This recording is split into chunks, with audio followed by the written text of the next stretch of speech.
Hello guys, नमस्कार, प्रणाम। एक बार फिर से आप लोग सभी का हमारे ऑनलाइन प्लेटफॉर्म यूट्यूब फाइवर पे स्वागत है। तो आज मैं लेकर आ चुका हूं साइंस का प्रैक्टिस सेट नंबर 74, जिसमें आपको मैं करवाने वाला हूं 20 बेहतरीन सुपर क्वेश्चन करवाने वाला हूं। और अगर ये चीज आपने नहीं देखा, अगर आपने साइंस का जो प्रैक्टिस सेट नंबर 74 नहीं देखा, तो समझ जाओ 1 से 2 क्वेश्चन आप एग्जाम में कम करके आओगे मेरे दोस्तों। तो क्लास को शुरू से अंत तक देखना, क्योंकि इसमें लेकर आया हूं बहुत ही बेहतरीन क्वेश्चन, है ना। जितने लोग हमारे चैनल पे पहली बार जुड़े हैं, सबसे पहले क्लास को शुरू से अंत तक देखिए। क्लास अगर अच्छी लगी है तो एक बार क्लास को लाइक कर देना। चैनल पे पहली बार आए हो तो चैनल को सब्सक्राइब करके जाना मेरे दोस्तों, ताकि आपको आने वाले हर एक प्रैक्टिस सेट का नोटिफिकेशन शुरू से मिल जाए। तो ना लेट करेंगे ना वेट करेंगे। Yes, good morning all of you guys. चलिए जल्दी जल्दी से हम लोग जुड़ते हैं, और मात्र 10 मिनट में हम लोग 20 क्वेश्चन करने वाले हैं।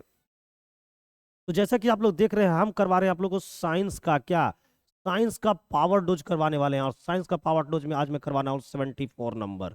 ठीक है ना। चलिए तो लेते हैं पहला क्वेश्चन। देखिए पहला क्वेश्चन क्या है। क्वेश्चन है कि यौवन के समय लड़कों में दिखाई देने वाला परिवर्तनों लाता है। बताइए, जब लड़का यौवन अवस्था में आता है तो उनके अंदर जो भी चीज में आपको परिवर्तन देखने को मिलते हैं वो कौन लाता है, आपसे ये पूछा है। पहला है कि प्रोलैक्टिन लाता है, दूसरा है एंड्रेलाइन लाता है, तीसरा है टेस्टोस्टेरोन लाता है, चौथा एस्ट्रोजन लाता है।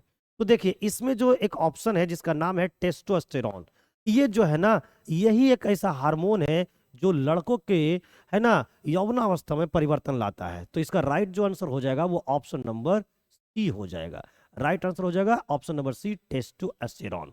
अब इसके बारे में एक बात बताने वाला हूं। जैसे लड़कों के जब यौवन अवस्था आती है तो क्या क्या परिवर्तन देखने को मिलते हैं। पहली बात तो ये देखने को मिलते हैं, मेरे दोस्त, मेरे जो हर साथी, की पहली उनकी जो आवाज होती है ना, वो क्या हो जाती है, मोटी हो जाती है। साथ ही साथ जो प्राइवेट पार्ट होते हैं उन पे बाल आना स्टार्ट हो जाता है, अंडर आर्म से में बाल आना स्टार्ट हो जाती है। तो ये सब चेंज देखने को मिलते हैं जब उनकी यौवनावस्था में प्रारंभ होती है। तो झारखंड सचिवालय सहायक परीक्षा 2023 में अगर आप रिजल्ट लेना चाहते हैं तो आप हमारे प्लेलिस्ट, आप हमारे साइंस के प्लेलिस्ट में जाइएगा। साइंस के प्लेलिस्ट में जाइएगा मेरे दोस्त, और यहां पर मैं आप लोग को 74 प्रैक्टिस सेट करवा रखा हूं। प्रैक्टिस सेट करवा रखा हूं, सभी का एक प्लेलिस्ट बना दिया गया है, और आप जाकर आराम से एक एक देख लो। अभी भी आपके पास 22 दिन का समय बचा हुआ है। और हमारे जो पीडीएफ मिलेंगे ना, वो ईडू फाइवर ऑनलाइन हब के टेलीग्राम चैनल पे आप लोग को पीडीएफ विथ आंसर के साथ, साथ ही साथ बिट्स नोट्स के साथ भी आपको दी जाएगी। तो चलिए लेते हैं अगला क्वेश्चन। देखिए इस तरह का, अगर इस तरह का नोट्स के साथ, अगर आप इस तरह का नोट्स के साथ पीडीएफ प्राप्त करना चाहते हैं तो आप हमारे टेलीग्राम चैनल जो आपको दिख रहा है, ईडू फाइवर ऑनलाइन हब, आप अपने टेलीग्राम पे जाकर सर्च मारिएगा, एक टेलीग्राम चैनल का लिंक दिखाई देगा, उससे कनेक्ट हो जाइएगा, ताकि आपको हर एक क्लास का आंसर लगा हुआ, देखिए जिस प्रकार से ये आंसर आपको दिख रहा है ना, क्या लगा हुआ है, सी लगा हुआ है, साथ में बेस्ट नोट्स के साथ आपको प्रोवाइड कर दिया जाएगा। देखिए क्या लिखा हुआ है यहाँ पर, जरा सा समझते हैं।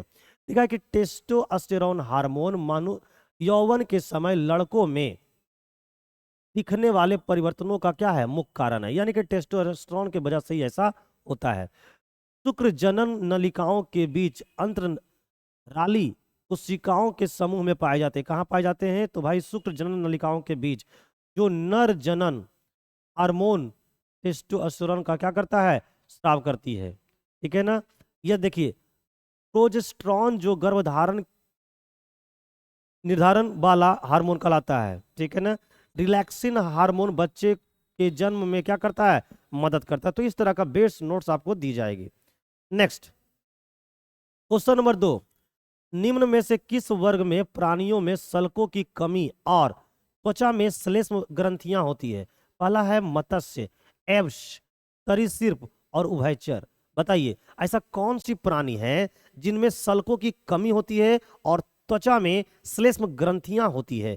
तो बताइए किस में होता है, मत्स्य में होता है, एबस में होता है, सरीसृप में होता है, उभयचर में होता है। जल्दी से कमेंट करके आप लोग भी बताइए। अगर इस क्वेश्चन का जवाब आप दे पाओगे तो मैं समझ जाऊंगा कि आपकी तैयारी साइंस की बहुत बेहतरीन हो चुकी है ना। इस टाइप के क्वेश्चन पूछे जाते हैं मेरे दोस्तों, और ये जो क्वेश्चन पूछा गया है वो बहुत ही बेहतरीन क्वेश्चन है ना। तो इसका जो राइट आंसर है वो आपका है उभयचर, यानी कि एम्फीबियन। एम्फीबियन में ऐसा होता है कि उनकी सल्कों की कमी होती है उनमें, है ना, और उनकी जो त्वचा होती है उसमें श्लेष्म ग्रंथियां पाई जाती है। आइए इस रिलेटेड और भी जानकारी देखते हैं। देखिए यहाँ पर बेहतरीन बेहतरीन जानकारी के साथ आपको पीडीएफ प्रोवाइड की जा रही है। तो मेरे दोस्त देर किस बात की, जल्दी जल्दी से जाओ और हमारे टेलीग्राम चैनल से जुड़ जाओ। क्वेश्चन नंबर 3 लिखा है कि एक तत्व का इलेक्ट्रॉनिक विन्यास दिया गया है। देखिए ये जो है वो इलेक्ट्रॉनिक विन्यास है। तो बताया ना है हम लोग को कि आवर्त सारणी में उपयुक्त तत्व के ठीक नीचे वाले तत्व का परमाणु क्रमांक क्या है ना, ये जो तत्व है उसके ठीक नीचे वाले तत्व का परमाणु क्रमांक क्या है। आइए इस इलेक्ट्रॉनिक विन्यास में देखिए तो भाई कितने इलेक्ट्रॉन है जरा से ये देखो, है ना। देखिए एस में कितने होते हैं, 2, तो 1 गुना 2 प्लस 2 गुना 2 प्लस 2 गुना 6 प्लस, है ना, 3 गुना 2 प्लस 3 गुना 3। तो भाई इसका राइट आंसर क्या होगा देख लीजिए। तो भाई 2 और 2 4 6, 6 12, 12 6 18, है ना, और कोई छूट गया क्या, 18, ये हो गया 2 4 6, 6 और 12, 12 6 18, 18 6 24, 24 और 9 33। तो राइट आंसर क्या होगा, ऑप्शन नंबर डी, यानी 33 राइट आंसर हो जाएगा। ठीक है, देखिए यहाँ पर साफ साफ लिख दिया गया है, एक तत्व का इलेक्ट्रॉनिक विन्यास इतना है, आवर्त सारणी में उपयुक्त तत्व के ठीक नीचे वाला तत्व का परमाणु क्रमांक कितना होगा, 33 होगा। ठीक है, तो इस बात को याद रखिएगा। क्वेश्चन नंबर हम लोग लेंगे 4, कैल्शियम हाइड्रोक्साइड, ये क्या है, कैल्शियम हाइड्रोक्साइड है। देखिए कैल्शियम हाइड्रोक्साइड के एक अणु में कितने परमाणु होते हैं, हमसे पूछा गया how many atoms are there in one molecule of calcium hydroxide. अब बताओ कैल्शियम के यहाँ पर कितने एटम है, तो कैल्शियम का है 1, हाइड्रोजन का, ऑक्सीजन का देखा जाए तो ऑक्सीजन का है 2, हाइड्रोजन का भी कितना है 2, तो टोटल कितने परमाणु हो गए 5। तो राइट आंसर कितने हो जाएंगे 5, ऑप्शन नंबर डी। ठीक है, देखिए यहाँ पर साफ साफ दिख रहा है आपको नोट्स में कि CaOH2 के एक अणु में 5 परमाणु होते हैं, जिसमें देखिए कैल्शियम के कितने, 1, हाइड्रोजन के 2 और ऑक्सीजन के 2 परमाणु क्या है मौजूद है। ठीक है, अगर कभी कभी एग्जाम में क्वेश्चन पूछता है कि एवोगाड्रो संख्या की क्या वैल्यू क्या होता है, तो याद बताइएगा 6.022 इंटू 10⁻23 होता है। ठीक है, नेक्स्ट क्वेश्चन अगला है कि निम्नलिखित में से कौन सी स्थितिज ऊर्जा का उदाहरण है। पहला है घर की छत पर रखी एक ईंट, दूसरा ऑप्शन में है कि, दूसरा है हमारा कि एक घड़ी की स्प्रिंग जब घूमती है, तीसरा है स्पंदित स्प्रिंग, चौथा है कि जल आपूर्ति प्रणाली के तहत ऊंचे जलाशयों में संग्रहित पानी। बताइए ये 4 आपको स्टेटमेंट दिए गए हैं, इनमें से कौन स्टेटमेंट सही है यह बताना है। तो अगर मैं स्थितिज ऊर्जा की बात करूं तो घर की जो छत होती है उस पर अगर कोई ईंट रखा हुआ है तो उसमें भी स्थितिज ऊर्जा होता है, और घड़ी में जो स्प्रिंग जब घूमती है उसमें भी स्थितिज ऊर्जा होता है, स्पंदित स्प्रिंग में भी होता है, और जल आपूर्ति में भी होता है। तो राइट आंसर इसका हो जाएगा ऑप्शन नंबर डी हो जाएगा। ये बहुत बेहतरीन क्वेश्चन है। देखिए राइट आंसर क्या है, ऑप्शन नंबर डी। नेक्स्ट, अब यहाँ पर देखिए बहुत सारी चीजें आपको नोट्स में दिया जा रहा है, इसको जरूर पढ़िएगा, पीडीएफ को डाउनलोड करके इसको जरूर पढ़िएगा, क्योंकि यहाँ से पढ़ने के बाद आपकी नॉलेज कुछ और ज्यादा बढ़ जाएगी। देखिए यहाँ पर साफ साफ लिखा गया है, क्या लिखा गया देखिए, स्थिति ऊर्जा के उदाहरण, घर की छत पर रखी एक ईंट, एक घड़ी की स्प्रिंग जब घूमती है, स्पंदित स्प्रिंग, जल आपूर्ति प्रणाली के तहत ऊंचे जलाशयों में संग्रहित पानी, सब किसका उदाहरण है, तो स्थितिज ऊर्जा का उदाहरण है। ठीक है, नेक्स्ट अगला क्वेश्चन है कि 10 किग्रा द्रव्यमान की वस्तु में निहित ऊर्जा का पता लगाइए जब वह जमीन से 6 मीटर की ऊंचाई पर हो। तो मेरे दोस्त हम लोग यहाँ पर निकाल देंगे एनर्जी, है ना। तो यहाँ पर देखिए क्या होता है, एनर्जी का फॉर्मूला हो जाएगा mgh, क्योंकि मास दे रखा है 10, g का मान है 9.8 और h का मान है कितना 6, इसको गुना कर दीजिए, तो गुना कर दीजिएगा तो ये कितना हो जाएगा, ये 98 हो जाएगा, और 98 गुना 6, 8 छक्का 8 छक्का 48 के 8 हाथ में 4 और 9 छक्का 54, 54 और 4 कितना होगा 88। तो इतना जूल एनर्जी होगा, option number C will be the right answer. ठीक है ना, mgh लग गया यहाँ पे। ठीक है, क्वेश्चन नंबर हम लोग लेंगे 7। अवतल दर्पण में सी और एफ के बीच वास्तविक उल्टा और छोटा प्रतिबिंब प्राप्त करने के लिए वस्तु को कहाँ रखना चाहिए। तो देखिए इसको समझिएगा। देखिए ये हमारा इन्फिनिटी होता है, ये हमारा सी होता है, ये हमारा एफ होता है और ये हमारा पोल होता है। तो प्रतिबिंब प्राप्त करना है हमको सी और एफ के बीच, इसके प्रतिबिंब यहाँ पर प्रतिबिंब प्राप्त करना है तो हमको वस्तु को रखना पड़ेगा यहाँ पर, वस्तु को रखना पड़ेगा यहाँ पर, यानी कि अनंत और इन्फिनिटी के बीच रखना पड़ेगा। ऑप्शन नंबर जो है वो बी बिल्कुल सही आंसर है। ठीक है, और जो प्रतिबिंब बनेगा सी और एफ के बीच वो बनेगा क्या, छोटा। देखिए साफ साफ यहाँ लिखा हुआ है कि अवतल दर्पण में सी और एफ के बीच एक वास्तविक उल्टा और वस्तु से छोटा प्रतिबिंब प्राप्त करने के लिए वस्तु को सी और अनंत के बीच रखना चाहिए। Question number 8। जब बल की दिशा में 10 मीटर की दूरी तक 10 न्यूटन के बल के तहत एक वस्तु को स्थानांतरित होती है तो कार्य की मात्रा क्या होगी। हमको वर्क निकालना है। वर्क इज इक्वल टू होता है फोर्स इनटू डिस्प्लेसमेंट। फोर्स दे रखा है कितना, फोर्स दे रखा है हमको 10 न्यूटन और डिस्प्लेसमेंट दे रखी है 10। तो भाई गुना करेंगे तो हमारा क्या निकल जाएगा, फोर्स। तो 10 गुना 10 कितना होगा, 100। तो ये हमारा हो जाएगा जूल। तो वर्क कितना हो जाएगा, 100 जूल। Option number B. ठीक है ना। देखिए कार्य, यहाँ पर क्या लिखा हुआ है, कार्य बराबर क्या होता है, बल गुना बल की दिशा में आरोपित विस्थापन। ठीक है, तो आंसर देखिए कितना निकल गया, 100 जूल। नेक्स्ट अगला क्वेश्चन है कि डी ब्लॉक तत्व पाए जाते हैं। डी ब्लॉक तत्व पाए जाते हैं, किसमें पाए जाते हैं, केवल 18वें समूह में पाया जाता है, केवल 8वें समूह में पाए जाते हैं, केवल 3 से 12 समूह में पाया जाता है, या 9 से कम में पाए जाते हैं। तो देखिए जो डी ब्लॉक का जो एलिमेंट्स होते हैं ना वो पाए जाते हैं 3 से लेके 12th के ग्रुप में। 3 से लेके 12th ग्रुप में पाया जाता है। तो ऑप्शन नंबर जो हमारा है वो सी इस क्वेश्चन का राइट आंसर है। देखिए क्वेश्चन यहाँ पर देखिए, सुनिए, डी ब्लॉक के तत्व वर्ग 3 से लेके 12 के बीच पाए जाते हैं। ठीक है ना। ब्लॉक के तत्वों को संक्रमण धातु कहा जाता है। ठीक है ना। आपको ये सब चीजें मैं बता दिया हूँ, पिछले क्लास में बता दिया हूँ, तो इस चीज को याद रखिएगा। पीडीएफ को प्राप्त करना है तो आप हमारे Telegram channel Edu fibre online hub के साथ जुड़ सकते हैं, जहां पर आपको पीडीएफ आंसर सहित साथ में आपको बेस्ट बेस्ट नोट्स के साथ भी आपको प्रोवाइड की जाएगी। क्वेश्चन है अगला कि इथेनॉल का क्वथनांक है। इथेनॉल का क्वथनांक कितना होता है, 108 डिग्री सेल्सियस होता है, 78 डिग्री सेल्सियस होता है, 98 डिग्री सेल्सियस होता है, या 58 डिग्री सेल्सियस होता है। तो इथेनॉल का जो क्वथनांक होता है वो 78 डिग्री सेल्सियस होता है। ठीक है ना। देखिए यहाँ पर साफ साफ लिख दिया गया है ना कि इथेनॉल का जो क्वथनांक होता है वो 78 डिग्री सेल्सियस होता है। अब हम लोग को ये समझ में नहीं आ रहा कि सर क्वथनांक कहते किसको है। तो देखिए क्या लिखा हुआ है, निश्चित ताप पर द्रव का वाष्प में बदलना। निश्चित ताप पर द्रव का वाष्प में बदलना वाष्पन कहते हैं। क्या कहते हैं, वाष्पन कहते हैं। तथा इस निश्चित ताप को द्रव का क्या कहते हैं, इस निश्चित ताप को द्रव का क्या कहते हैं, क्वथनांक कहते हैं। यहाँ पर देखिए क्या है, ताप बढ़ाने पर क्वथनांक क्या होता है, बढ़ता है। ये सब चीजों को याद रखिएगा। Question number 11। निलय की भीति आलिंद की भीति से क्या होती है ना। The wall of the ventricle is connected to the wall of the atrium.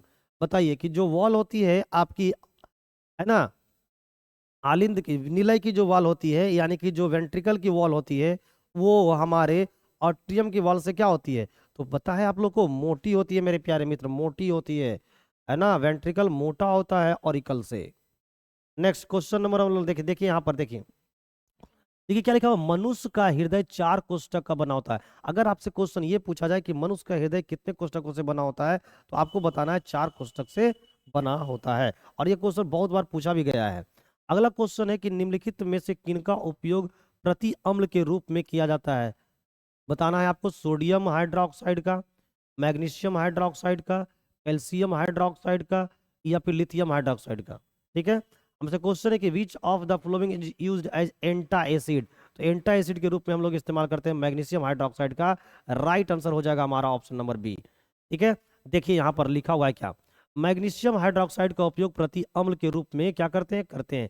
Magnesium hydroxide का जो रासायनिक सूत्र होता है वो MgOH के हॉल 2 होता है। कैल्शियम हाइड्रोक्साइड का होता है आपको CaOH के हॉल 2। और कैल्शियम ऑक्साइड को हम लोग बुझा हुआ चूना भी कहते हैं। लिथियम हाइड्रोक्साइड को हम लोग LiOH के बोलते हैं। सोडियम हाइड्रोक्साइड को NaOH बोलते हैं। सोडियम हाइड्रोक्साइड को हम लोग कास्टिक सोडा के भी नाम से जानते हैं। तो ये चीज आपको याद रखना। बूझा हुआ चूना का आपसे पूछ देगा कि बताइए केमिकल नेम क्या, केमिकल नेम क्या होता है, या फिर आपसे पूछेगा फॉर्मूला क्या है। कास्टिक सोडा का भी फॉर्मूला आपसे पूछ सकता है। चलिए अगला क्वेश्चन है कि कौन सा अम्ल के लिए सत्य नहीं है। यानी चार हमारे स्टेटमेंट दी गई है और आपको ये बताना है कि अम्ल के लिए यानी कि एसिड के लिए इन चारों में से कौन सा सही नहीं है, यानी कि गलत चुनना है। तो हम लोग नीचे से चलते हैं। पहला देखिए कि जलीय माध्यम, तो भाई जलीय माध्यम जो है वो बिल्कुल सही है। स्वाद में खट्टा होता है, ये भी सही है। एसिड जो होता है स्वाद में खट्टा होता है। धातुओं और बाइकार्बोनेट के साथ प्रतिक्रिया करके H2O और CO2 और नमक का उत्पादन करता है, ये भी सही है। मेरे दोस्त नीचे का जो तीन है ना वो सही है। तो गलत कौन सा होगा, ऑप्शन नंबर ए, यानी कि जलीय या पिघली हुई अवस्था में बिजली का संचालन करता है, ये हमारे एसिड के लिए क्या है, गलत है। ठीक है, यहाँ पर आपके बेस्ट नोट्स में देखिए सारी बातें लिख दी गई है, पढ़ लीजिएगा एक बार। क्वेश्चन नंबर हम लोग लेंगे 14। 25 डिग्री सेल्सियस पर निम्नलिखित में से किसमें ध्वनि का वेग अधिकतम होता है। स्टील में होता है, लोहा में होता है, पीतल में होता है, एल्युमिनियम में होता है। बताइए 25 डिग्री सेल्सियस पर साउंड का जो वेग होता है वो किस में ज्यादा होता है। तो वो सबसे ज्यादा अगर 25 डिग्री सेल्सियस पे देखें तो एल्युमिनियम में होता है। अब आइए देखते हैं कि किस मीडियम में कितना क्या होती है, स्पीड होता है। देखिए यहाँ पर लिख दिया मैंने आप लोग के लिए, बेस्ट नोट्स बना के लेके आया हूँ। 25 डिग्री पर ध्वनि की जो विभिन्न माध्यमों की चाल क्या है। एल्युमिनियम की अगर बात करें तो आपको 64-20 दिखाता है। निकेल की बात करें तो 64-40 दिखाता है। तो यहाँ पर निकेल ऑप्शन में था ही नहीं, तो राइट आंसर क्या हो जाएगा, एल्युमिनियम। निम्नलिखित में से कौन पूर्ण जनन के साथ नवोदित द्वारा पुनरुत्पादित कर सकता है ना। Which of the following can reproduce by regeneration as well as budding. कौन कर सकता है जी, खमीर कर सकता है, हाइड्रा कर सकता है, अमीबा कर सकता है, प्लाज्मोडियम कर सकता है। तो भाई आपको क्या चाहिए, तो रीजनरेशन के साथ साथ हम लोग को बर्डिंग चाहिए, तो वो उसके लिए हम लोग के लिए जिम्मेदार कौन है, हाइड्रा। हाइड्रा में दोनों चीजों देखने को मिलते हैं, तो राइट आंसर बी हो जाएगा। देखिए इतने बेहतरीन नोट्स आप लोग के लिए दिया हूं, तो नोट्स को जरूर पढ़िएगा, क्योंकि नोट्स में वो सारी बातें लिख दी गई है जो आपके क्वेश्चन में नहीं है। क्वेश्चन नंबर 16 कहता है कि डॉट डॉट डॉट उत्तक में कोशिकाएं जीवित, लंबी और कोनों पर अनियमित रूप से मोटी होती है। बताइए अस्क्लेन कायमा होता है, पैरेन कायमा होता है, कॉलेन कायमा होता है, या एरन कायमा होता है। क्या इसका राइट आंसर होगा। Cell in dot dot tissue are alive, elongated and irregularly thickened at the corners। तो ये होता है आपका कोलन कायमा में। तो राइट आंसर जो हो जाएगा वो कोलन कायमा, ऑप्शन नंबर सी हो जाएगा। अब इससे बेहतरीन जानकारी लेना है तो ये देखिए, ये आपको बेहतरीन चीजें दिखाई दे रही है, इसको जरूर एक बार पढ़ लीजिएगा। Question number 17। दो कार्बन परमाणुओं के बीच दोहरे बंध बनाने वाले असंतृप्त हाइड्रोकार्बन एल्किन्स का एक समान सूत्र होता है। क्या होता है, तो एल्किन्स का समान सूत्र क्या होता है, एल्किन्स का समान सूत्र होता है CnH2n। ठीक है ना। अब देखिए अगर एल्कीन का समान सूत्र तो यहाँ पर दिखा दिया गया है। अगर आपसे एल्केन का पूछेगा तो CnH2n+2 होता है। ठीक है ना। एस्टिलीन का पूछेगा तो CH2 होता है। बेंजीन का पूछेगा तो C6H6 होता है। Question number 18। निम्न में से कौन सा तापमान का मात्रक नहीं है। तापमान का मात्रक नहीं, तो सेल्सियस में तो हम लोग तापमान को मापते हैं, फ़ारेनहाइट में भी तापमान को मापते हैं, केल्विन में भी तापमान को मापते हैं, लेकिन क्या पास्कल में हम लोग कभी तापमान में मापते हैं, तो नहीं। तो यही इसका राइट आंसर हो जाएगा, ऑप्शन नंबर सी। ठीक है। क्वेश्चन नंबर लेंगे 19। गुरुत्वाकर्षण के कारण त्वरण यानी कि जी का वैल्यू कितना होता है, तो जी का वैल्यू होता है Gm/r² होता है। ये होता है हमारा स्मॉल जी की वैल्यू। तो राइट आंसर हो जाएगा option number B. Question number 20 लेते हैं। झूले पर बैठे लड़के की गति होती है, क्या सी होती है भाई, आवृत्ति गति होती है, वृत्ताकार गति होती है, असमान गति होता है, या एक समान होता है। तो ये जो होती है वो आवृत्ति गति होती है। राइट आंसर हो जाएगा 20। अब जल्दी जल्दी से आप लोग मुझे कमेंट करके बताइए कि 20 क्वेश्चन में आप कितने क्वेश्चन का जवाब सही कर पाए हैं, क्योंकि क्वेश्चन बहुत ही बेहतरीन था। मैं उम्मीद करता हूं कि आप लोग 20 पे 20 बनाइए, लेकिन बहुत ही डिफिकल्ट क्वेश्चन है ना। गलती तो जरूर हुई होगी आप लोग समय से। तो एक बात जरूर से जरूर कमेंट करके बताइए कि 20 क्वेश्चन का ये जो प्रैक्टिस सेट नंबर 74 था साइंस का, इसमें आप कितने क्वेश्चन का जवाब सही कर पाए हैं। चलिए तो मिलेंगे फिर हम लोग अगली क्लास में मेरे दोस्तों। ठीक है ना। तो जितने लोग हमारे चैनल पे पहली बार आए थे, एक बार चैनल को क्या कर ले, सब्सक्राइब कर ले, ताकि आपको बेल नोटिफिकेशन हर एक क्लास से पहले आपको मिल जाए। ठीक है, थैंक यू, बाय बाय।